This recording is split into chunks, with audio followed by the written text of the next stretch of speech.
What's up guys? Oke, Assalamualaikum warahmatullahi wabarakatuh. Perkenalkan, nama saya Yuan Azhar Ramadan. NLP bisa tertera pada slide ini. Malam-malam gini enaknya tidur ya sebenarnya. Tapi malam ini saya akan membahas sesuatu yang keren guys. Sebagai penyelesaian tugas presentasi, tugas 2, penyimpanan energi. Judulnya sangat luar biasa. Kali ini saya akan membahas tentang masa depan energi. Di mana masa depan energi ini penjabaran dari makalah saya yang sudah saya kumpulkan ini. Masa depan energi itu sebenarnya berada di kaki kita sendiri. Wih, maksudnya apa itu? Ya, mari awal-awal ya. Kalau awal-awal itu seperti biasa, saya suka jetliner, makanya selalu minum ini. Selalu minum kopi. Ya itu, tapi nggak nyambung. Oke, next. Jadi masa depan energi yang ingin saya bicarakan adalah layoutnya adalah latar belakang. Waduh, ngantuk-ngantuk. Wah, melirik laser ya. Layoutnya adalah latar belakang, ada konsep dasar, ada tinjauan dari energi alternatif yang diambil dari beberapa jurnal, dan masa depan energi gitu. Oke, saya next dulu ya.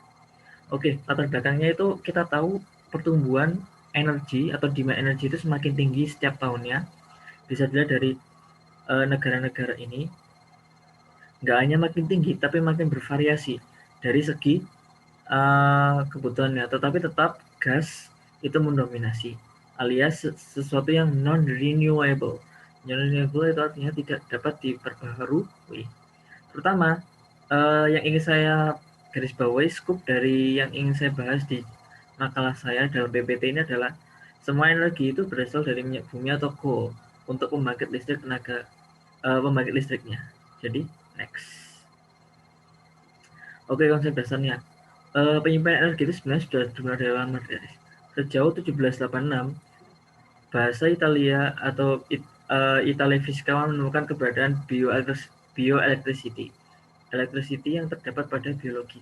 Pada 1799, ilmuwan Italia bernama Alexander Giuseppe Antonio Antonio Volta menemukan baterai modern yang benar-benar dia disebut battery.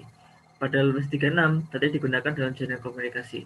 Pada 1810-an, New York menggunakan baterai asam lead untuk catur daya dalam lampu jalan dengan daya DC direct current yang sistem untuk mematikan pembangkit listrik di malam hari. Malam hari. Kayak syuting ini guys, jam 2. Nah, yang ingin saya tanyakan adalah konsep dasarnya. Konsep dasarnya adalah energi itu energi yang bagus itu memenuhi 3. Availability-nya harus sangat banyak atau ketersediaannya harus sangat banyak. Accessibility-nya harus sangat mudah, yaitu mudah mengakses listriknya. Sustainability harus bagus. Jadi harus bertahan 5-20 tahun ke belakang. Nah, masalahnya energi yang paling bagus, yang availability-nya bagus, accessibility-nya bagus, sustainability bagus, sampai saat ini yang akan dibahas di channel saya nanti itu adalah coal atau batu bara. Dimana nanti coal nanti akan dirubah menjadi energi listrik AC atau satu arah, listrik satu arah. Dimana listrik satu arah ini adalah penyimpanan energi yang bagus dan masih relevan untuk saat ini. Oke, next ya. Nah, berdasarkan 3 parameter itu, yang paling yang cocok itu adalah solar cell dan wind turbine. Kenapa? Karena di masa depan nanti ketika sumber renewable energi sudah habis, kita bisa mengandalkan 2 ini. Ya, pengembangannya masih dikembangkan terus-menerus oleh para ilmuwan-ilmuwan di dunia. Next. Solar cell sendiri dibagi menjadi 3. Ada jenisnya photocrystalline solar cell, amorph solar cell, dan hybrid solar cell. Solar cell berdasarkan dari bentuknya atau bentuk partikel penyusun solar cell-nya. Photocrystalline solar cell adalah sel-sel photocrystalline yang dibuat dari water silicon tipis yang dipotong dari kristal buatan. Sel-sel ini dibuat dari beberapa kristal yang terkait yang tumbuh bersama sebagai lawan dari sel tunggal. Ini membuat proses produksi murah untuk diproduksi. Next, awap solar cell adalah solar cell yang berbentuk amorf, diproduksi dengan mengendapkan lapisan silikon yang sangat tipis pada substrat penyangga tanpa memerlukan kristal. Lapisan tipis silikon efisien karena lapisannya cukup tipis untuk memungkinkan fleksibilitas yang memastikan bahwa ia dapat menangkap tingkat cahaya yang rendah tetapi efisien. Hybrid solar cell adalah sel yang juga dikenal sebagai sel surya HIT, hetero dengan lapisan tipis intrinsik.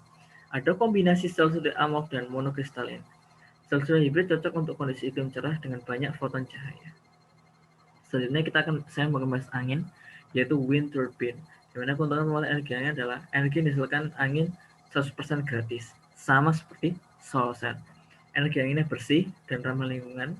Yang ketiga, sistem energi angin menjadi lebih efisien dan penggunaan energi tersedia secara komersial komponen-komponennya di muka bumi ini. Nah, wind turbine sendiri ada setup-nya. Jadi maksudnya setup itu apa? Ketika wind turbine dinyalakan, pasti generator akan menyalakan listrik toh. Nah, tapi untuk penyimpanan ini sendiri ada 3 sistem, yaitu grid battery system, battery backup grid state system, dan off-grid system. Grid battery system adalah sistem terikat baterai adalah sistem turbin angin yang paling ramah lingkungan, paling sederhana dan hemat biaya. Ketersediaan feed-in tarif, yaitu feed yang masuk dalam tarif di Inggris, telah membuat sistem ini berkembang menjadi tersedia secara komersial dalam beberapa tahun terakhir. Sistem ini itu luar biasa, karena listrik yang dihasilkan untuk digunakan oleh pemilik dan kelebihan energi dijual kembali ke jaringan atau networknya. Selanjutnya adalah battery backup grid system. Sistem ini pada dasarnya sama dengan sistem grid terikat dengan pengecualian bahwa sistem ini memerlukan penggunaan baterai sebagai inverter. Inverter itu semacam konverter listrik ya. Jadi kalau listriknya dialirkan, baterainya dapat inverter dapat mengalirkannya atau mengonversinya, menginvertnya. Ketika sistem tidak menghasilkan listrik yang cukup sehingga baterai dapat digunakan untuk memenuhi kebutuhan yang diperlukan. Listrik, baterai, dan sistem melakukan perawatan rutin, sangat rutin, sehingga dalam F-grid system ini koneksi jaringan listrik nasional tidak diperlukan. Selanjutnya adalah off-grid system. Dalam sistem tinggi, koneksi ke jaringan listrik nasional tidak diperlukan. Ketika listrik yang dihasilkan oleh tenaga angin tidak mencukupi, baterai akan diperlukan untuk berfungsi untuk penyedia energi. Jadi setelah disimpan dalam wind turbine tersebut, listriknya akan disimpan dalam off-grid system ini. Next. Nah, sekarang untuk prediksi ke masa depan, kita tahu angin dan angin dan matahari itu lebih cocok. Tetapi sebenarnya yang paling memenuhi ketiga kriteria itu adalah energi mekanik dengan baterai lithium ion. Maksudnya apa energi mekanik? Kita lanjut ke next selanjutnya. Jadi sebuah penelitian telah membuktikan pada sebuah bar di Belanda, di Holland tepatnya, mereka menggunakan smart tile atau lantai pintar, ubin pintar, di mana ketika ada seseorang menari, dia akan menghasilkan arus listrik. Ketika arus listrik itu dihasilkan, ini adalah sebuah temuan yang menarik. Di dunia ini tidak mungkin dong orang tidak berjalan, atau tidak mungkin berlari, atau tidak menggunakan jalan raya sebagai infrastruktur. Pasti menggunakan infrastruktur. Impian kedepannya adalah, jadi ketika orang berjalan di sini, dia akan memiliki massa M dengan gaya memberikan elastis pegas pada K. Dengan hasil pegas tersebut dapat memutar turbin yang dapat menghasilkan arus listrik. Arus listriknya sangat lumayan. Setiap orang dapat menyumbangkan dalam waktu 2 jam 200 MW. Akan tetapi di sini akan memiliki kelemahan karena batasnya cuma 1.800 kg. Bayangkan, ketika kita punya sistem campuran yang baik, kita dapat memanfaatkan energi dari jalan kita yang akan menjadi smart road nanti untuk menjadi energi listrik. Energi mekanik adalah energi yang sangat sustainable, sangat mudah ditarik, dan sangat tersedia, sustain sampai akhir hidup kita. Bahkan sampai umat manusia musnah, baru energi mekanik mungkin tidak ada, energi mekanik yang disebabkan oleh perjalanannya manusia ini. Lalu, untuk menyimpannya dibutuhkan dengan baterai lithium ion. Karena komponen baterai lithium ini adalah baterai masa depan. Kenapa? Karena baterai lithium ini dari 4 kelompok, yaitu katoda kutub positif, anoda kutub negatif, elektrolit, dan baterai.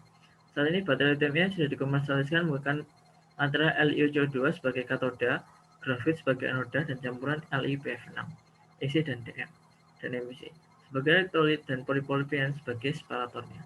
Di mana baterai lithium ini, terutama di Indonesia, sangat mendukung berbagai macam industrinya. Karena industri nikel di Indonesia sudah mulai membaik dan insya Allah akan menjadi cadangan energi masa depannya. Terima kasih.